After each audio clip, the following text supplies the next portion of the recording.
NBA live stream of consciousness. Turning in with you on a Sunday. I'm laughing because I'm seeing this video. Let me pull it up. My man, my man Juwan Howard, man. You can't do that, family. You can't do that, family. My man Juwan Howard threw a punch. That's what they saying, man. Well, it was more like a slap. It was more like a slap. He didn't throw a punch. It was more like a slap. It was more like a slap. Like he was trying to grab. It wasn't a punch. It wasn't a punch. So let's see what he said. You know, maybe he said a magic word. Damn.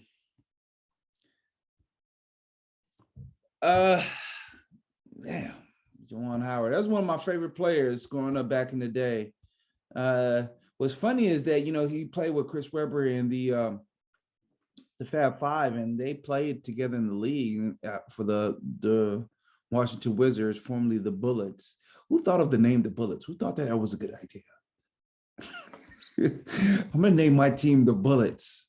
And one of the most violent places in the country, in DC, the DMV area. Let me just go ahead and name my team the Bullets. Let's go ahead and do that. Who thought that was a good idea? Come on. But yeah, NBA, let's get back to NBA news. Really ain't no news. You know, I would say that, you know, the dunk contest, three-point contest happened last night. Towns said earlier in the year, and it went by, no one really batted an eye at it, that he was the best shooting big man of all time. And I mean, I don't know if he's going to do like the Men in Black little flash thing and remove like Dirk Whiskey from, you know, our consciousness, but he won the three-point contest. I don't think any of the big dogs got into it. Steph, Clay, you know, those are the two big dogs. If he would have won, if you'd have won it with Steph being in it, then I think that would have been a bigger achievement, a bigger, I guess, Trey Young and Luke Kennard were, you know, the other two running up. Nah, nobody cares about that. The dunk contest was terrible. Terrible. I thought that Jalen Green had a chance just with his athleticism to really make a name for himself. But, you know, he really struggled. And I learned a couple of years back that just because you can jump high doesn't mean you can dunk well, like do all the intricate dunks. It's like there's a coordination and you really have to take time and practice it. But I just think there's a missed opportunity. But he's a young kid. He might get another opportunity. Obi Toppin won. I just think that the league is kind of fumbling this situation. This is a chance to really market the league. You have the Vince Carter legendary dunk contest. You have a Blake Griffin legendary dunk contest. A couple of years back with Aaron Gordon and Zach LaVine legendary dunk contest. I think it raised the profile of all these players. And it is good for the players. But in this era, especially with how taxed these players feel physically, to get them excited about an all-star game, once again, I think they need to put it in a city that they would enjoy, not a city where everybody is running to leave the exits. They need to put it in a city where you'll have stars lined up across the arena. Like this is show, this is entertainment. And like to do it in Cleveland, it just doesn't make sense. And like every city gets their turn type thing. What are you talking about? This is the NBA. It's like we're here to be entertained. We're not here to do stimulus package to the city of Cleveland. Like you can throw them like a couple $1 million if you want to stimulate their economy. Like the NBA can afford that. It's not a stimulus package to Cleveland. And let me look up the next All-Star games. Let's look up the next All-Star games.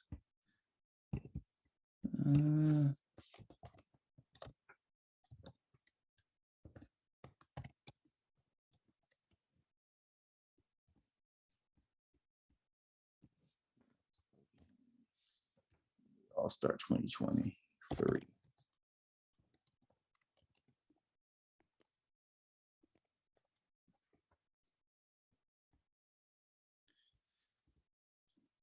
In Utah. Shy.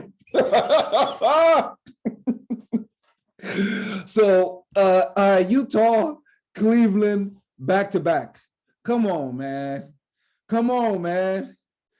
Utah, Cleveland, and Indianapolis. Okay. Okay, come on, man. Come on, man. Come on. The league can't be serious. They can't be serious. Utah, then Cleveland, then Indianapolis. Come on, man. Come on. This is sad commentary. M. Silver, what are you doing? How can that be possible? Cleveland, then Utah, in Indianapolis. Got a better chance of getting people to go there to start militias than to go there to watch an all-star game. Come on, doggy. What was the last all-star game? NBA all-star. It was in Atlanta, yeah, but it was during COVID, so nobody came. That is an unholy trinity of just nonsense. Come on, doggy. Oh man, that just ruined my day. Come on.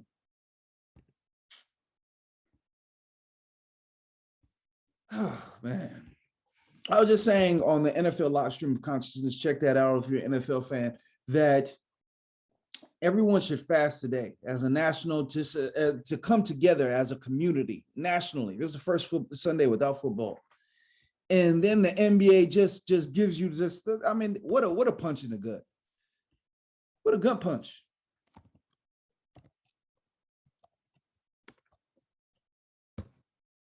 My son was just telling me, I want to go to the All-Star game. We damn sure not going to Utah. And I like with Jazz fans. I'm sure you guys are nice people, but I mean, come on. Let's look at there. Utah. Salt Lake City. It's 36 degrees there on Monday, 37 on Tuesday, 30 on Wednesday. That sounds like a great place to have an all-star game in February, to have people come out and celebrate the NBA. Indianapolis, 58 today, 60 on Monday, then snow, 33, 28, 31. That sounds like a great place to celebrate the NBA. That sounds like a great marketing ploy to celebrate the NBA. All right. What do I know? All-Star game today, Team LeBron, team, KD? KD's not even playing, so I don't know why he was allowed to draft the team, but am I going to watch it? No. I watched the first year of the Elam Landon, but again, I don't think players are enthused to even be there. The players are enthused to be there, and you're giving money to charities, and like the NBA really has to invest in this. I think the three major sports now in America, NFL number one, number two, I believe, is college football. I don't think you can really argue that by the numbers. And number three is the NBA. And NBA is losing ground to these sports. I think the Pro Bowl is going to outrate any NBA game that has come on this year.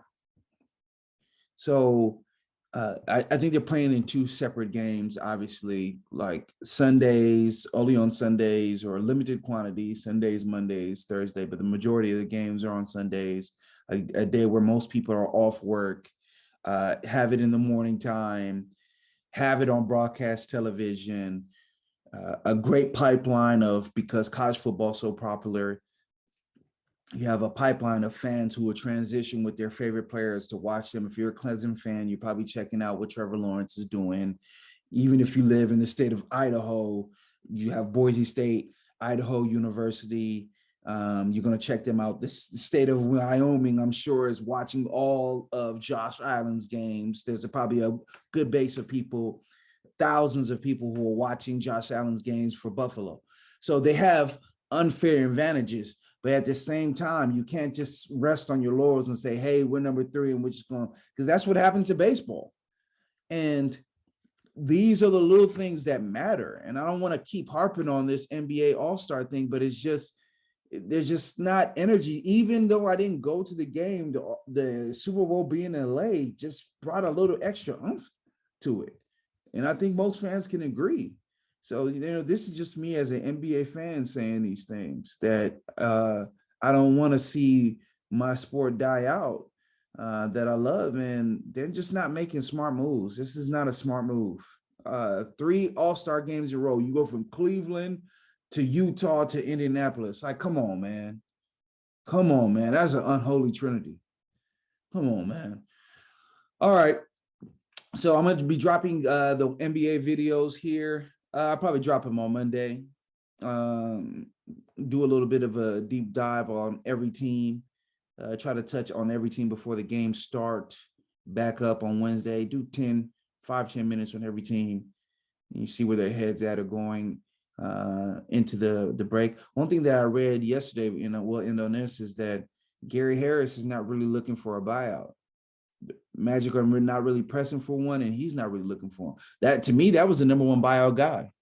So if he doesn't hit the market, that means really that these teams are locked in, and everybody's going to have to find the help from within, especially the Lakers.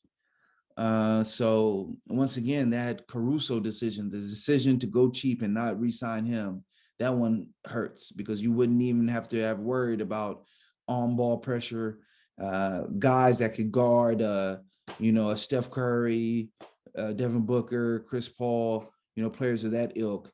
Ja Morant, which is the West is full of these, small dominant guards that are doing their thing. Donovan Mitchell. The top teams are chock full of these type of guys. You wouldn't have to worry about getting someone to guard them. I like Avery Bradley, but he's not up to snuff at that anymore. He's showing his age a little bit when it comes to defensive ball pressure. So I don't know. That's interesting. If Gary Harris doesn't go on the market, I think the Lakers, they're going to be in a tough bind. But all right, I'll just go ahead and end it on there. The game is the game. Thank you for tuning in, subscribing. I really appreciate it. Go on. So what's up, man? What's up with you otherwise, The game is a game. Always.